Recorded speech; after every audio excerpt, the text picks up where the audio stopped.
नमस्ते सभी को। मैं हूँ सृष्टि और आज मैं भगवत गीता के जो चैप्टर का रिकॉर्डिंग करती हूँ। मुझे किसी ने वीडियो पे फीडबैक दिया था कि आप किसी गार्डन या खुली जगह पे कर सकते हो, तो मैंने सोचा क्यों ना एडवाइस को लिया जाए और मैं आज आ गई हूँ मेरे छत पे। ठीक है, मैं आपको दिखा देती हूँ। ये छत आपको दिख रहा होगा, ठीक है, बहुत बड़ा छत है। दूसरा साइड भी आप लोग देख सकते हैं, बहुत ही उस साइड में भी और जगह है। ठीक है, तो यहाँ पर मैं आ गई हूँ। मैं सोच रही हूँ क्योंकि अभी टाइम तो सुबह के काफ़ी टाइम हो गया है, मतलब 8 बज चुका है, लेकिन आज ना थोड़ा क्लाउडी है, उतना ज़्यादा धूप वूप नहीं है। तो मैंने सोचा कि इधर आ जाते हैं, फ्रेश एयर में बैठ के रिकॉर्ड करते हैं तो बहुत अच्छा लगेगा। तो आ जाते हैं वीडियो में। आज हम श्लोक 17 चैप्टर 2 कर रहे थे। हम लोग चैप्टर 2 के श्लोक 17 में आ गए हैं। रोज़ की तरह पहले मैं इस श्लोक के संस्कृत को पढ़ूंगी, उसके बाद उसके इंग्लिश ट्रांसलेशन को देखेंगे और मीनिंग को समझेंगे। तो चलिए शुरू करते हैं। अविनाशी तु तद्विद्धि येना सर्वम् इदं ततं विनाशम् अव्यायस्य न कश्चित् कर्तुम् अर्हति। That which pervades the entire body you should know to be indestructible. No one is able to destroy that imperishable soul. हमने पिछले श्लोक में भी देखा था, वहाँ पे भी बोला गया था कि आपका बॉडी जो है वो पेरिश कर जाएगा, लेकिन आपका जो सोल है, जो आपके बॉडी को, अगर देखिए एक बॉडी से सोल निकाल दिया जाए तो क्या उस बॉडी का कोई भी वैल्यू है, उस बॉडी का कोई महत्व है? नो। जो आपको जीवित रखता है, एक्टिव रखता है कोई भी चीज़ को करने में, आपका ब्रेन या फिर आईज या हार्ट या सब कुछ तभी एक्टिवेट होता है जब उसके अंदर सोल घुसती है। So soul is the source to keep anything active. तो ये जो सोल है वो इम्पेरिशेबल है, वो कभी डिस्ट्रॉय नहीं हो सकती। वही चीज़ों को एक्टिवेट करती है, वही सारे चीज़ के सार है। ठीक है, तो आपका जो बॉडी है वो डिस्ट्रॉय हो सकता है, लेकिन आपका जो सोल है वो कभी भी डिस्ट्रॉय नहीं हो सकता। चलिए यहाँ पे थोड़ा लंबा एक्सप्लेनेशन है, तो इसको समझ लेते हैं कि यहाँ पे क्या बोला गया है। The verse more clearly explains the real nature of the soul, which is spread all over the body. Anyone can understand what is spread all over the body. It is consciousness. आप conscious रहते ना हमेशा, कोई भी आके आपको touch कर जाए या फिर कुछ आपके बॉडी में छू जाए, आपको बहुत ज़्यादा लाइट दिख जाए, ये सब चीज़ में हम जो रिफ्लेक्स एक्शन करते हैं वो कॉन्शियस रहने के वजह से करते हैं। जब हम गहरी नींद में होते हैं तो शायद हम उस तरीके से रिस्पॉन्ड नहीं कर पाते हैं जो कि जगे हुए अवस्था में करते हैं। फिर भी नींद में भी समझ में आ जाती है बहुत सारे टाइम पे, या फिर नींद खुल जाती है, पर ये कॉन्शियस स्टेट में रखने का काम जो करता है वो सोल आने के वजह से ही होती है। Everyone is conscious of the pains and the pleasures of the body, in part or as a whole. This spreading of consciousness is limited within one's own body.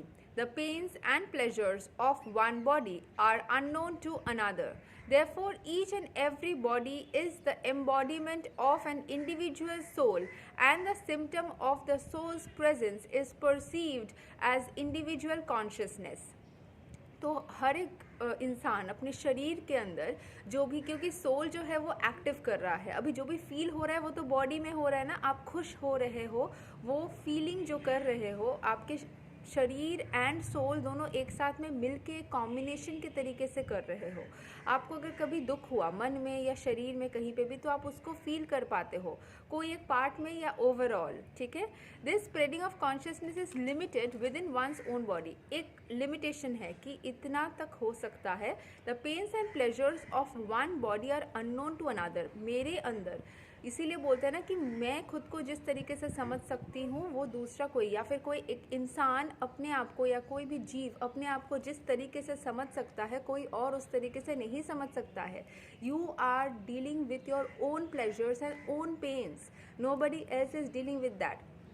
Doctor के पास जाने से भी वो पहले पूछते हैं कि आपको क्या प्रॉब्लम है, बताइए। आप बताते हो, उस तरीके से वो ट्रीट करते हैं आपको। You can understand what is good for you, what is bad for you. आपके अंदर क्या चल रहा है एग्जैक्टली आप समझ सकते हो, क्योंकि आप अपने साथ हर वक्त हो।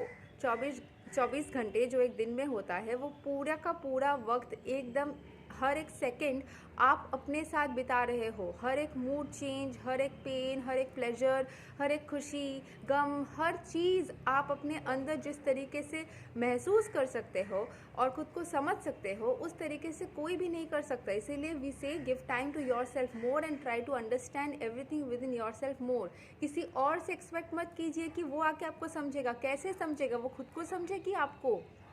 पहले आप खुद को समझ जाइए, फिर दूसरे को अपने आप को समझने के बाद कोई टाइम रहेगा तो वो भी आपको समझ जाएगा। लेकिन एक्सपेक्ट मत कीजिए कि कोई और आपको समझने लगे, क्योंकि उसको खुद को भी समझना है। दोनों एक दूसरे को समझने के साथ साथ खुद को समझना ज़्यादा इम्पॉर्टेंट है। First understand your self.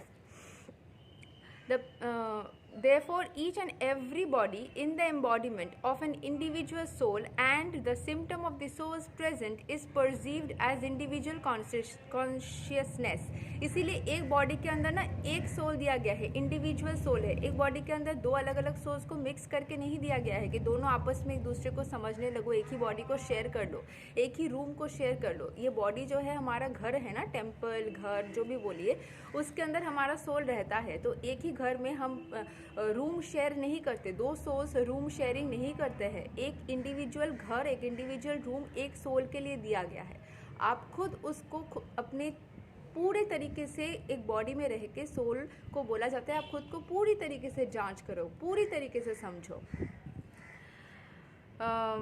The soul is described as 1/10,000th part of the upper portion of the hair point in size। मतलब इतना छोटा बोला गया है। 1/10,000th part of the upper portion, मतलब एक जो आपका हेयर है ना, उस हेयर का जो टिप है उसका भी एक मतलब 1/10,000 करेंगे तो उतना छोटा है सोल। मतलब सोल का जो कॉन्शियस लेवल है वो उतना कम रहता है। कॉन्शियसनेस हमारा चेंज होता है ना, माइंड बार बार चेंज होता है, फीलिंग्स चेंज होता रहता है, इतना माइन्यूटली चेंज होता रहता है कि आपको उसको समझने के लिए वक्त देना पड़ेगा, उसमें थोड़ा सा टाइम स्पेंड करना पड़ेगा। The Svetasvatara Upanishad confirms this।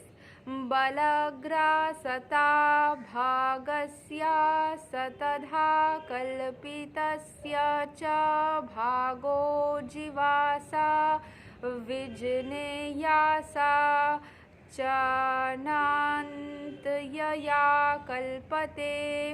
When the upper point of a hair is divided into 100 parts and then each of such part is further divided into 100 parts, each such part is the measurement of the dimension of a spirit soul। Similarly, the same version is stated केसग्रासता भागस्य सतं सः सद्रसात्मका जीवा सुखसमा स्वरूपोऽयं संख्ययितो हि चित्कनः। There are innumerable particles of spiritual atoms which are measured as 1/10,000 of the upper portion of the hair। मतलब soul जो है वो इतना मतलब उसको आप देख नहीं सकते, इतना ही छोटा है सोल। अगर आप बोलेंगे सोल को मुझे देखना है, इतना छोटा है, एक एनर्जी फॉर्म में है, जिस एनर्जी को आप अपने आंखों से नहीं देख सकते हैं, लेकिन उसका एग्जिस्टेंस है। सोल उतना ही माइन्यूट मतलब डायमेंशन में रहता है।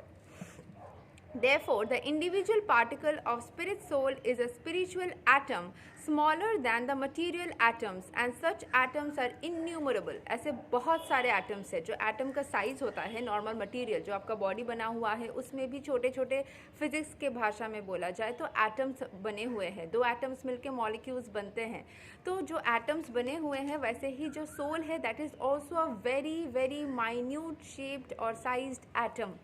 ऐसे बहुत सारे हैं, क्योंकि दुनिया में पॉपुलेशन की तो कमी नहीं है, दुनिया में सिर्फ लोग नहीं हैं, उसके साथ साथ आपके जानवर भी है, ठीक है, बहुत सारे जीव जंतु है, हर किसी के अंदर वो सोल अवेलेबल है। बहुत छोटा सा है। अगर आप सोचेंगे एक माइक्रोब के अंदर कैसे छोटे छोटे जो माइक्रो ऑर्गेनिजम्स होते हैं उनके अंदर सोल कैसे है, कि सोल का साइज़ नहीं होता है ना उस तरीके से, it's very like negligible in size. Okay. This very small spiritual spark is the basic principle of the material body, and the influence of such a spiritual spark is spread all over the body as the influence of the active principle of some medicine spreads throughout the body. तो ये छोटा सा जो spark है soul नाम का, वो पूरे बॉडी में इफेक्ट डालता है, जैसे कि छोटा सा एक मेडिसिन का ड्रॉप आपके पूरे बॉडी में इफेक्ट डाल देता है। जब भी आप बीमार होते हो, छोटा सा टैबलेट लेने से पूरा बॉडी ठीक हो जाता है, या थोड़ा सा एक ड्रॉप 2 ड्रॉप कुछ दवाइयाँ होते लेने से ही ठीक हो जाता है। उस तरीके से ही सोल का एक छोटा सा अंश भी इतना सा, मतलब सोल जो है वो छोटा सा ही है ना, तो उसका भी इफेक्ट पूरे बॉडी में आ रहा है। The current of the spirit soul is felt all over the body as consciousness, and that is the proof of the presence of the soul. एक आपको स्पिरिट सोल का जो इफेक्ट है वो कॉन्शियसनेस के रूप में उसका इफेक्ट आपको करंट जैसा लगता है या आपको फील होता है। वही चीज़ प्रमाण है कि आप जो कॉन्शियस हो, उसका मतलब ही है कि आपके अंदर सोल है। जब आपके अंदर से सोल निकल जाएगी तो बॉडी अनकॉन्शियस परमानेंटली हो जाएगी। Any layman can understand that the material body minus consciousness is a dead body, and the consciousness cannot be revived in the body by any means of material administration. Therefore, consciousness is not due to any amount of material combination, but to the spirit soul.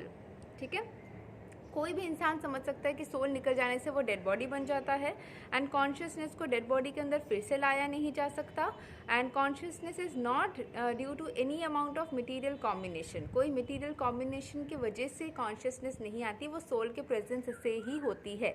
ठीक है, जो अगर आपके अंदर से soul निकल जाएगी तो कितना भी ब्रेन लगा लो, कितना भी हार्ट लगा लो, कितने भी ऑर्गन्स आप बेहतर ऑर्गन्स लगा लो, आपका बॉडी नहीं रिवाइव करने वाला है। सोल रहने से ही सिर्फ वो रिवाइव करेगा, तभी वो चलेगा। In the Mundaka Upanishad, the measurement of the atomic spirit soul is further explained. Isonur atma chetasa viditavyo yasmin pranah panchada samvivesa pranais chit तम सर्वं ओतं प्रजनं यस्मिन् विशुद्धे विभावति सा आत्मा। The soul is atomic in size and can be perceived by perfect intelligence. The atomic soul is floating in the 5 kinds of air: prana, apana, vyana, samana and udana.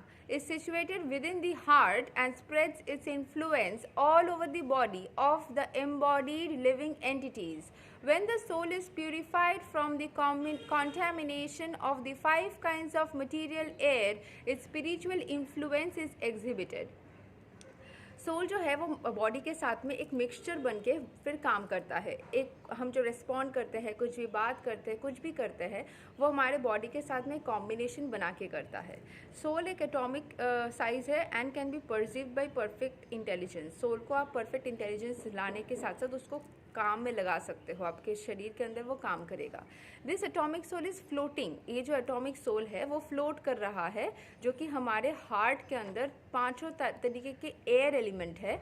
उसके अंदर मतलब air element को भी 5 divisions में divide किया गया है। उसके अंदर जो सोल है वो फ्लोट करते जा रहा है and it has an influence all over the body. लेकिन जब ये सोल आपके मटेरियल इन्फ्लुएंस से निकल के आ जाता है, then it is able to have a spiritual influence on it. आप मटेरियल इन्फ्लुएंस में अगर सोल रहता है तो मटेरियल चीज़ों में आप ज़्यादा उलझते जाते हो। जब आपका काम है वो पहले मटेरियल उलझनों से पूरा फ्लोटिंग स्टेट में ही रहेगा। Our work is to get the soul out of that material influence and get it into a spiritual influence. वो हमें खुद से करना होता है, क्योंकि जब शरीर के अंदर सोल को डाला जाता है, पहले क्या होता है, अगर आपका एक सैंड के अंदर पानी जम गया है, मतलब मिक्स हो गया है, फिर उसके बाद आपको उसको कोई एक प्रोसेस के साथ में फिल्ट्रेट आउट करके ही उस पानी को निकाल देना पड़ेगा एंड सैंड को निकाल देना पड़ेगा। Same thing you have to do with your soul. पहले जब वो बॉडी के अंदर जाएगा, पहले तो मिक्स हो जाएगा। आपने एक सैंड मान लीजिए आपके पास एक पानी का ग्लास, उसके अंदर आपने सैंड डाल दिया, पहले तो वो घुल मिल जाएगा, फिर टाइम के साथ साथ आपको उसको सेपरेट आउट करना होगा। वैसे ही बॉडी के अंदर जब सोल को डाला गया तो उस टाइम वो पहले कॉन्टैमिनेटेड हो जाएगा, फिर आपको उससे निकाल के खुद को स्पिरिचुअलिटी के तरफ लेके जाना पड़ेगा, मटीरियल कॉन्टैमिनेशन से दूर करना पड़ेगा खुद को। This is the work which we need to do. The Hatha Yoga system is meant for controlling the 5 kinds of air encircling the pure soul by different kinds of sitting postures, not for any material profit but for liberation of the minute soul from the entanglement of the material atmosphere. Hatha Yoga जो होता है उसमें हमें कुछ postures सिखाए जाते हैं, इसीलिए बोलते हैं ना योग कीजिए। योग व्यायाम जो होता है उसको करने से आप स्पिरिचुअल बनते हो। हथा योगा एक सिस्टम है जिसमें आप अपने पांचों जो एयर का जो एलिमेंट है उस जिससे आप मटीरियली एंटैंगल्ड हो रहे हो, उस एंटैंगलमेंट से खुद को निकाल सकते हो। This is not for any material profit कि आपका सिर्फ शरीर अच्छा होगा या ये आपको स्पिरिचुअलिटी के तरफ और ज़्यादा डेविएट करेगा एंड आपको मटीरियल एंटैंगलमेंट से निकाल के और ऊपर के तरफ लेके जाएगा। So this hatha yoga system, if anybody wants to, मुझे ये नहीं पता है कि कैसे होता है, but if anybody knows that can go through the hatha yoga system to get out of the material entanglements, and ये स्पिरिचुअलिटी के तरफ आपको और ज़्यादा अपलिफ्ट करता है। So the constitution of the atomic soul is admitted in all Vedic literatures, and it is also actually felt in the practical experience of any sane man. Only the insane man can think of the atomic soul as pervading Vishnu Tattva. तो atomic soul जो है वो सारे वैदिक literatures में उसके बारे में बोला गया है, and it is also felt in practical experience. इस सोल के बारे में आप फील भी कर सकते हो कि आपके अंदर सोल है, दिखता भी है कि इंसान जब सोल निकल जाता है तो वो डेड हो जा रहे हैं, तो इस सोल का प्रेजेंस हम फील कर सकते हैं। जो इंसान नॉर्मल इंसान है वो इस चीज़ को ईजिली समझ पाएगा। जो इंसेन मैन है, मतलब पागल इंसान बोला जा रहा है, उसको लगेगा कि can think of this atomic soul as all pervading Vishnu तत्व, मतलब ये सिर्फ और सिर्फ विष्णु के पास ही सिर्फ सोल है, हमारे पास तो सोल है ही नहीं, ये चीज़ सिर्फ एक पागल इंसान ही सोच सकता है। यहाँ पे वही बोला गया है, ठीक है। लेकिन सोल जो सबके पास है ये ही चीज़ नॉर्मल है, सबके अंदर ही सोल है, वही चीज़ नॉर्मल है, यही बोला जा रहा है। The influence of the atomic soul can be spread all over the particular body. According to the Mundaka Upanishad, this atomic soul is situated in the heart of every living entity, and because the measurement of the atomic soul is beyond the power of appreciation of the material scientists, some of them assert foolishly that there is no soul. क्योंकि soul जो है सबके heart में उसको रखा जाता है, एकदम हार्ट चक्रा हीलिंग, इसीलिए बोलते हैं ना कि आपका सोल का हीलिंग उससे होता है। हार्ट चक्रा से आपका फीलिंग्स भी निकल के आता है। It's all about the soul with the heart, तो हार्ट में ही, इसीलिए कुछ भी आपका फीलिंग्स वगैरह सब कुछ हार्ट से क्यों रिलेट होता है, बिकॉज वी कीप, ऐसा कोई रीज़न तो नहीं है, हार्ट तो सिर्फ ब्लड पंप करता है, तो क्यों हार्ट हार्ट हम करते रहते हैं, because knowingly and knowingly we can feel it that everything is there from the heart and the soul is kept inside the heart. तो उससे ही सोल आपका सारा जो फील कर पाता है, इसीलिए कर पाता है, लेकिन उसका साइज इतना माइन्यूट है कि आप उसको देख नहीं सकते हो। इसीलिए जो मटेरियल साइंटिस्ट होते हैं वो कभी कभी बोलते हैं कि सोल वोल कुछ होता नहीं है, सिर्फ बॉडी पार्ट्स है। जनरली कोई बोलता नहीं है ये चीज़, बट अगर कोई बोले तो उसलिए। The individual atomic soul is definitely there in the heart along with the super soul, and thus all the energies of bodily movement are emanating from the part of the body. The corpuscles which carry the oxygen from the lungs gather energy from the soul. When the soul passes away from this position, the activity of the blood generating fusion ceases. तो यहाँ पे क्या बोला गया कि heart के अंदर आपका सोल के साथ साथ सुपर सोल भी है, यानी कि ईश्वर का ही एक अंश है ना, तो उस तरीके से। एंड दस ऑल दी बॉडी के जो भी एनर्जीज होता है वो हार्ट से ही, क्योंकि पंप करने से ब्लड जाएगा तभी तो बॉडी को पूरी तरीके से ऑक्सीजन मिलेगी, न्यूट्रिशंस मिलेगी, एंड फिर वो काम कर सकता है। तो वो हार्ट अगर पंप नहीं करेगा तो नहीं होगा, इसीलिए सोल हार्ट बहुत ज़्यादा रिलेटेड एंड इम्पॉर्टेंट है। जो मैंने बोला ऑक्सीजन का पार्ट वो यहाँ हो गया है कवर। अगर soul, when the soul passes away from this position, अगर यहाँ से सोल निकल के चली गई तब ब्लड जनरेशन या फिर pumping of blood from the heart, ये सब बंद हो जाता है। सोल निकल जाने से ही वो बंद हो जाता है, क्योंकि वो उस तरीके से ही रिलेटेड रखा गया है। Interesting. Medical science accepts the importance of the red corpuscles, but it cannot ascertain that the source of the energy is the soul. Medical science कभी ये नहीं बोल सकता कि हाँ वो जानते हैं red blood corpuscles, RBC, WBC, platelets, ये सब कुछ मेडिकल साइंस जानते हैं, लेकिन ये जो पंप करने का या जो शरीर का जो मेन सूत्र जो हार्ट से निकल रहा है वो कहीं ना कहीं सोल से रिलेटेड है या सोल से जनरेट हो रही है, वो एनर्जाइज कर रहा है, तभी ये बॉडी फंक्शनलिटी में आ रहा है। ये मेडिकल साइंस प्रूव नहीं कर पा रहा है या नहीं कर पाया है। Medical science however does admit that the heart is the seat of all energies, लेकिन मेडिकल साइंस ये बोलते हैं कि हार्ट ही सबसे ज़्यादा इंपॉर्टेंट है, सारी एनर्जीज जो है वो हार्ट से ही आ रही है। Such atomic particles of the spirit whole are compared to the sunshine molecules. In the sunshine there are innumerable radiant molecules. जो ये स्पिरिट सोल जो है उसको सनशाइन जैसे, क्योंकि सनशाइन क्या होता है, वो हमें एनर्जी देता है, सन आने से ही हमें एनर्जी फील होता है, तो जो भी एनर्जी है वो सन के मॉलिक्यूल के साथ में सोल को रिलेट किया गया है। Similarly, the fragmental parts of the Supreme Lord are atomic particles of the rays of the Supreme Lord. जैसे सन के पार्टिकल्स होते हैं वैसे सुप्रीम लॉर्ड के भी पार्टिकल्स है जो एनर्जी प्रोवाइड कर रही है सबको। So whether one follows Vedic knowledge or modern science, one cannot deny the existence of the spirit soul in the body, and the science of the soul is explicitly described in the Bhagavad Gita by the personality of Godhead himself. तो यहाँ पे ईश्वर ने ही ये श्लोक में बात किया है और उन्होंने ही बोला है कि सोल इंडेस्ट्रक्टिबल है, उसका बैक एंड मीनिंग यहाँ पे है। तो आप चाहे किसी भी बिलीफ सिस्टम से हो, वैदिक हो, कहीं और से हो, आपको ये चीज़ तो समझ में आ जाएगी कि सोल ही एनर्जाइज करती है, क्योंकि सोल के बिना तो बॉडी डेड बॉडी है और ऑर्गन्स भी काम नहीं करती है। तो ये चीज़ यहाँ पे डिटेल में बहुत सारे तत्वों के साथ में एक्सप्लेन किया गया है। यही तक था हमारा श्लोक नंबर 17। आई होप आपको समझ में आया होगा, एंड अगले वीडियो में हम श्लोक 18 को कवर करेंगे। तब तक के लिए हरे कृष्ण।